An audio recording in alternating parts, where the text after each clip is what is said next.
지난번 세례 축제 때 제가 세례에 대해서 이런 말씀을 드렸습니다. 세례는 바다를 건넌 사건이다. 이스라엘 백성들이 출애굽해서 홍해 바다를 건넌 것, 마치 세례는 그와 같다, 그런 말씀 드렸습니다. 이건 제가 임의로 말씀드리는 게 아니라 성경이 그렇게 말씀하고 있어요. 고린도전서 10장 1절 2절 말씀 같이 읽어볼게요. 시작.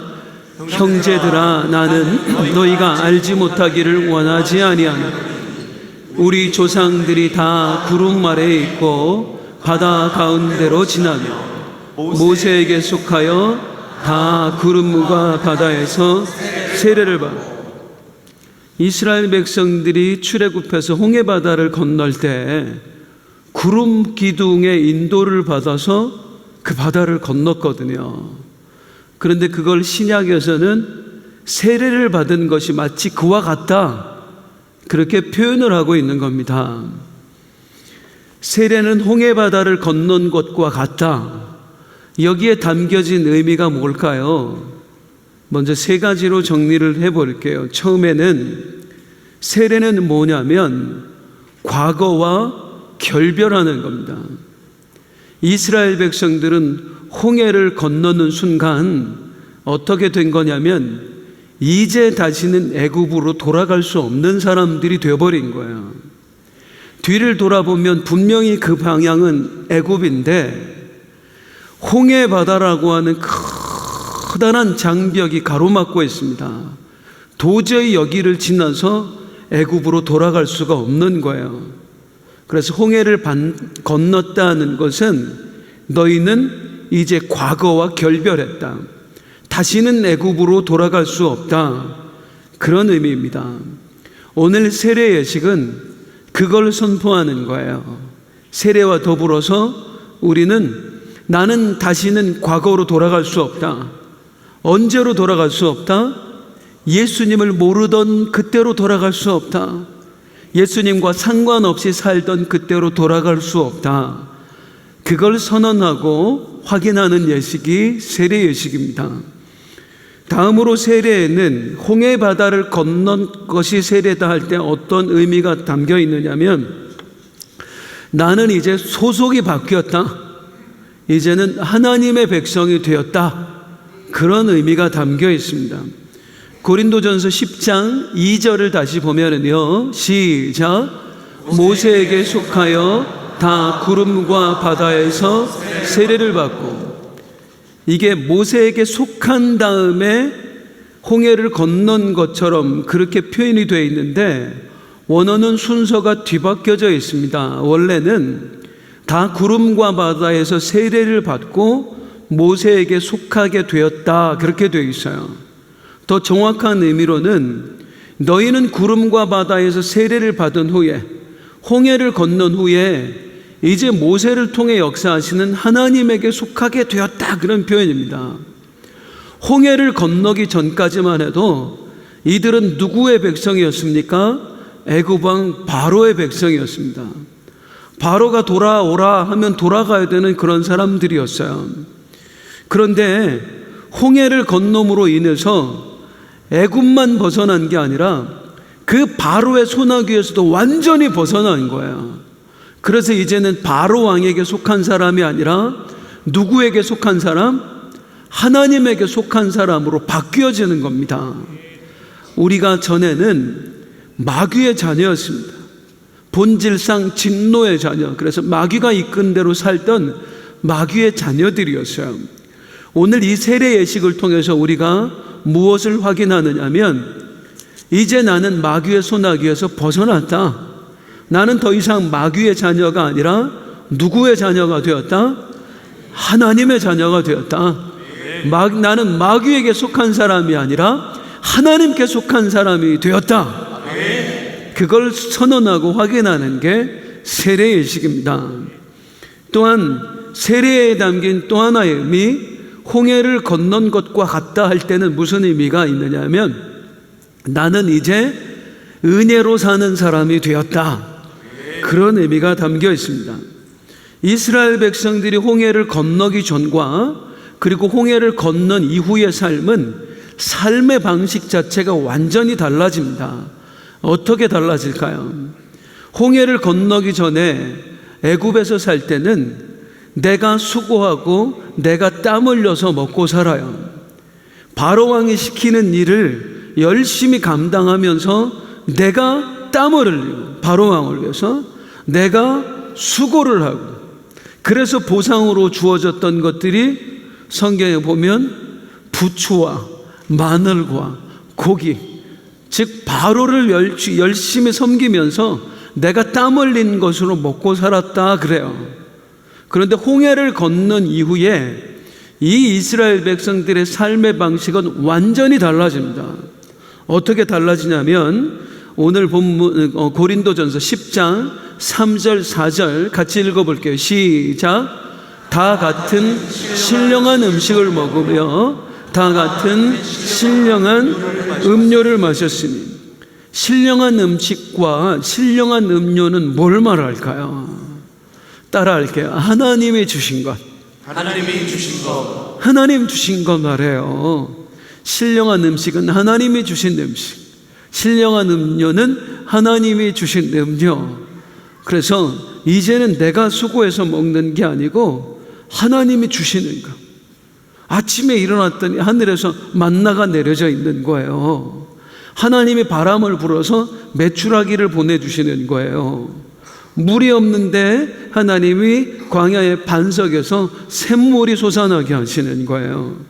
그래서 이제는 누가 주는 것으로 먹고 산다? 하나님이 주시는 것으로 먹고 산다. 그래서 삶의 방식이 완전히 달라졌다고요. 그동안은 내가 수고해서 바로를 위해 애써서 먹고 살았지만 홍해를 건넌 이후에는 이제 하나님이 주시는 것들로, 하나님의 은혜로 살아가는 자가 되는 겁니다. 그래서 오늘 우리가 세례 예식을 통해 또 한 번 결단해야 될 건 뭐냐면, 하나님, 이제는 내 재주로 살지 않겠습니다. 내 힘으로 살지 않겠습니다. 이제는 하나님의 은혜를 붙들고 사는 자가 되겠습니다. 그런 결단이 필요합니다. 그러면 이제 그 다음 주제로 넘어가 보겠습니다. 사랑하는 성도님들, 그렇게 사는 게 과연 쉬웠을까요? 완전히 과거와 결별해서 이제 애굽을 떠난 사람으로 산다는 게 쉬웠을까요? 이제 온전히 하나님께 속한 사람으로 사는 게 쉬웠을까요? 내 힘으로가 아니라 하나님의 은혜로만 사는 게 과연 쉬웠을까요? 따라하겠습니다. 저절로 되는 일은 없다. 저절로 되는 일은 없다. 저절로 되는 일은 아무것도 없어요. 결과가 나오려면 그에 상응하는 과정이 있어야 됩니다. 어떤 과정을 거쳐야 그렇게 되어지는 거예요. 자, 과거와 결별한 삶, 그리고 이제 오직 하나님께 속한 사람으로 사는 삶, 그리고 또 은혜만 붙들고 살아가는 삶, 그런 사람이 되는 건 홍해를 건넜다고 해서 저절로 되지 않아요. 어떤 과정을 거쳐야만 이렇게 되는 거예요. 이제 그런 신분은 가졌지만 진짜로 그렇게 살아갈 수 있는 건 어떤 과정을 거쳐야만 되는 거예요. 어떤 과정을 거쳐야 그렇게 될 수 있을까요? 어떤 과정을 거쳐야 완전히 과거와 결별할 수 있을까요? 어떤 과정을 거쳐야 정말 하나님께 속한 사람으로 살 수 있을까요? 또 어떤 과정을 거쳐야 이제는 오직 은혜만 붙들고 사는 사람이 될 수 있을까요? 광야를 거쳐야 될까요? 광야를 거쳐야 될까요? 오늘 낮에 드라마 했잖아요. 그 어린 애가 너무 연기를 잘하지 않아요? 걔가 하온이에요. 하온이. 그런데 이 하온이가 저를 만날 때마다 하는 얘기가 있어요. 목사님, 제가 목사님을 좋아할까요? 좋아할까요? 그런 사람이 되는 게 저절로 될까요? 광야를 거쳐야 될까요? 광야를 거쳐야 될까요? 광야가 없이 저절로 만들어지지 않습니다. 그래서 하나님께서는 이스라엘 백성 홍해를 건넌 이 사람들을 광야로 데리고 가시는 거예요. 무려 40년 동안 거기서 단련시키고 훈련시키세요. 그래서 어떻게 해요? 그 훈련을 통해서 과거와 완전히 결별하게 하시고, 또 그 과정을 통해서 이제 오직 하나님께만 속한 사람 되게 하시고, 이제 오직 은혜만 붙들고 사는 사람이 되게 하시는 거예요. 그게 40년 광야예요. 그러면 또 퀴즈. 40년이 지난 후에 이스라엘 백성들이 그렇게 안 되었을까요? 안 되었을까요? 40년을 훈련받았는데 이들이 어떻게 했는지 한번 보실래요? 오늘 본문에 나오는 사건 뭐냐면, 이 광야 이스라엘 백성들이 홍해를 건넌 후에 광야 생활 40년이 마무리될 때 있었던 사건입니다. 40년을 훈련받았어요. 하나님이 과거와 결별하라고, 이제 나에게 속한 사람으로 살라고, 이제 은혜만 붙들고 살라고 하나님이 40년을 훈련시켰는데 어떻게 됐는지 한번 보실래요? 민수기 21장 3절 4절입니다. 4절 5절입니다. 시작. 백성이 호르산에서 출발하여 홍해길을 따라 에돔 땅을 우회하려 하였다가 길로 말미암아 백성의 마음이 상하니라. 백성이 하나님과 모세를 향하여 원망하되 어찌하여 우리를 애굽에서 인도하여 내어 이 광야에서 죽게 하느냐. 이곳에서 묵도다. 우리 마음이 이 하찮은 음식을 싫어하노라. 40년 광야 생활했어요. 그런데 호르산에서 출발해서 홍해길을 따라 에돔 땅을 우회하려고 하였다. 지금 이렇게 이 길을 따라가는 중에 홍해가 보이는 거예요. 문득 머릿속에 떠오르는 생각이 뭐냐면, 저 홍해를 건너면 저기 뭐가 있는데? 애굽이 있는데, 저기 애굽이 있었지. 그 순간에 화가 확 나는 거예요, 이 사람들이. 아니, 왜 우리를 애굽에서 잘 살고 있는데 데리고 나와서 이 고통을 겪게 하십니까? 왜 여기서 죽게 만듭니까?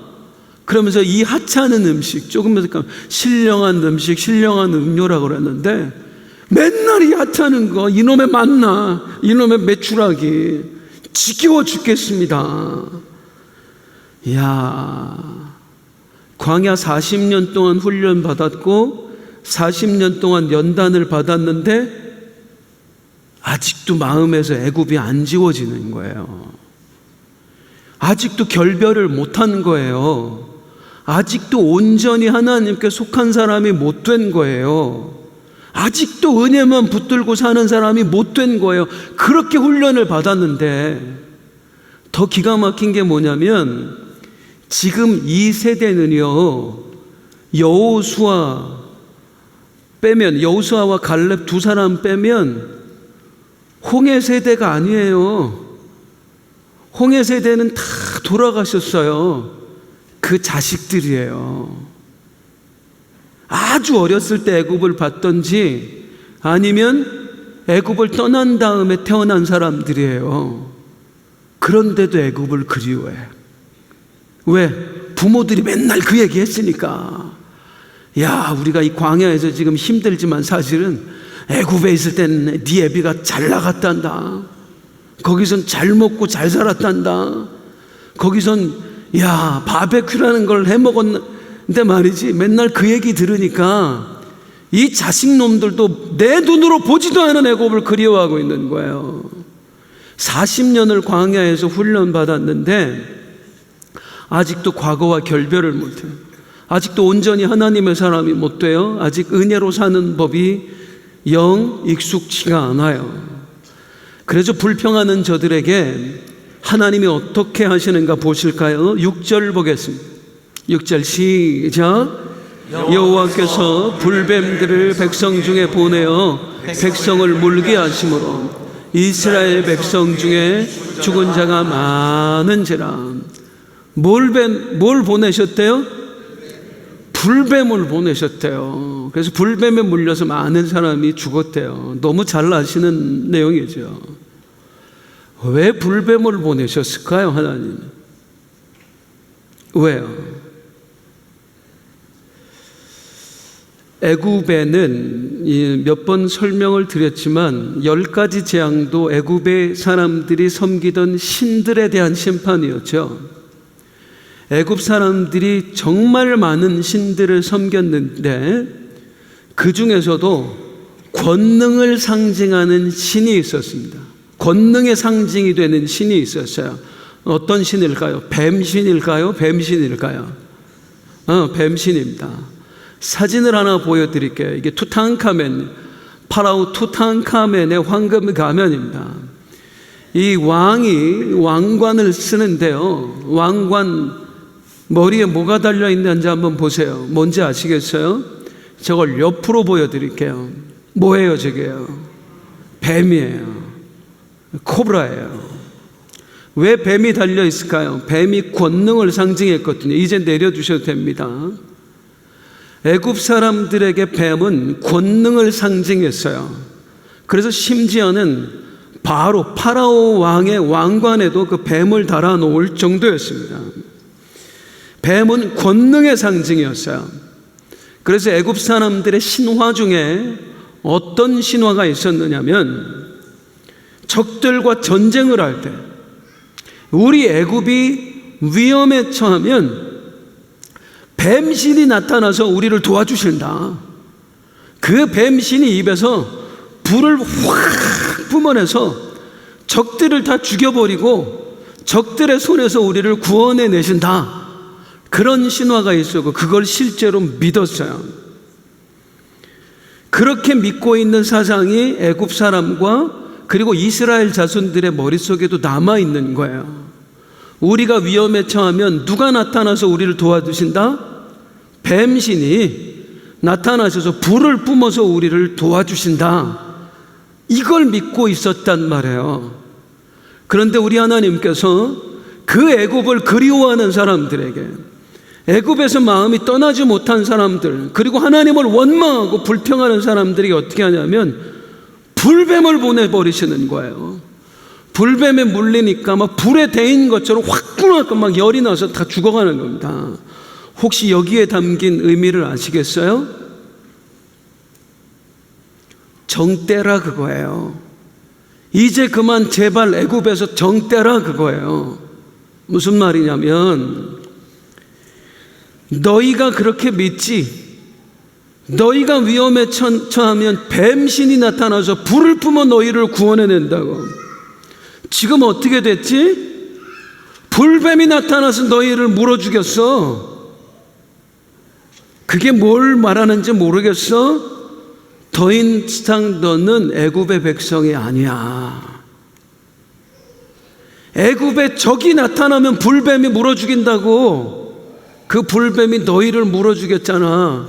너희는 더 이상 애굽 백성이 아니라 애굽의 적이야. 그러니 너희가 다시 애굽에 돌아간다 해도 누구도 너희를 환영하지 않아. 이제 너희 마음에서 제발 애굽을 지워버려. 바로 왕에게 돌아간다고 해도 그가 너희를 반겨주지 않아. 더 이상 바로에게 돌아갈 생각하지 마. 이제 내 백성이 된 걸로 만족해. 이제는 나하고만 함께 살아. 제발 애굽에서 정을 떼고 이제는 나 여호와의 백성으로 살아. 그게 하나님이 불뱀을 보내서 몰게 하신 이유예요. 너는 애굽의 적이야. 그러니 애굽에서 정을 떼. 신기한 건 이후로 지금까지 틈만 나면 애굽을 그리워하고 애굽으로 가고 싶어 했던 이스라엘 백성들이 다시는 그 말을 하지 않습니다. 이 사건 이후로는 애굽을 그리워하거나 애굽으로 돌아간다는 말을 입 밖에도 꺼내지 않아요. 이제 완전히 결별하는 거예요. 그리고 하나님은 어떻게 하냐면 이제 장대에 새로운 뱀, 노수로 만든 뱀을 달아서 그걸 쳐다보게 하세요. 뱀은 권능을 상징한다고 했어요. 이 애굽 사람들한테 지금 이 사람도 그렇게 믿어요. 뱀은 권능을 상징한다고. 무슨 말? 더 이상 애굽의 권능을 의지하지 말고 나 여호와의 권능을 바라보며 살아라. 애굽을 바라보지 말고 이제 나를 바라보고 살아라. 애굽은 너희를 죽일 것이고 나 여호와는 너희를 살릴 것이니까 이제 나를 보고 살아라. 그게 장대에 노뱀을 달아보게 한 이유예요. 우리가 매번 다짐합니다. 나는 이제 하나님의 백성이 됐어. 나는 이제 하나님만 보고 살 거야. 하나님 뜻대로 살 거야. 다짐하고 또 다짐해보지만 수없이 무너져요. 하나님이 우리를 계속 연단시키는데도 우리는 계속 과거를 보고 세상을 바라봐요.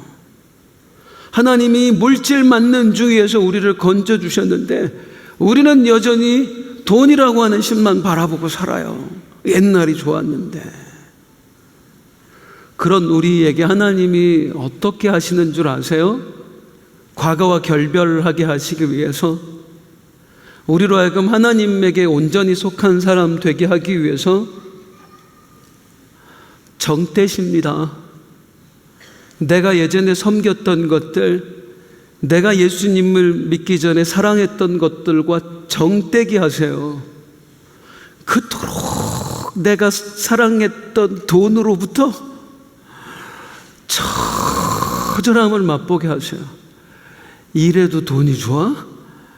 이래도 돈이 너를 살릴 것 같아? 아, 이놈의 돈! 그럴 때까지 기다리신다. 사람만 보면 죄송합니다. 사람만 보면 환장을 해. 사람이 너무 좋아서 예배도 안 나와. 그 사람한테 정떼기 하신다고요. 이래도 사람이 좋아? 아유, 다시는 내가 누구를 사귀나 봐라. 주님만 바라보고 살게요. 그게 우리 하나님이 우리의 삶에 가끔 불뱀을 보내시는 이유입니다. 내가 사랑했던 것, 의지했던 것들을 통해서 나를 몰게 하시고 거기서 나를 하여금 고통을 당하게 하시면서 하나님이 나를 세상과 정을 떼세요. 지금 혹시 그 인생에 불뱀이 찾아오신 분 계신가요? 불뱀에 물려 고통 중에 계신 분 계신가요? 우리 하나님을 의심하지 마세요. 하나님은 그 불뱀을 여러분들을 위해서 보내신 겁니다. 여러분이 너무 욕심이 나서 세상에 절대로 빼앗기고 싶지 않아서 온전히 하나님 곁에만 두고 싶으셔서 우리가 욕심이 나서 그 불뱀을 보내신 거예요. 그 마음을 헤아리시고 이제 완전히 세상과 정을 떼십시오. 그리고 주님 바라보고 사십시오. 오늘 이 세례와 더불어 그 다짐과 결단이 있기를 원합니다. 하나님, 내가 세상과 정을 떼고 당신만 바라보고 살겠습니다. 그런 은혜 있기를 축복합니다.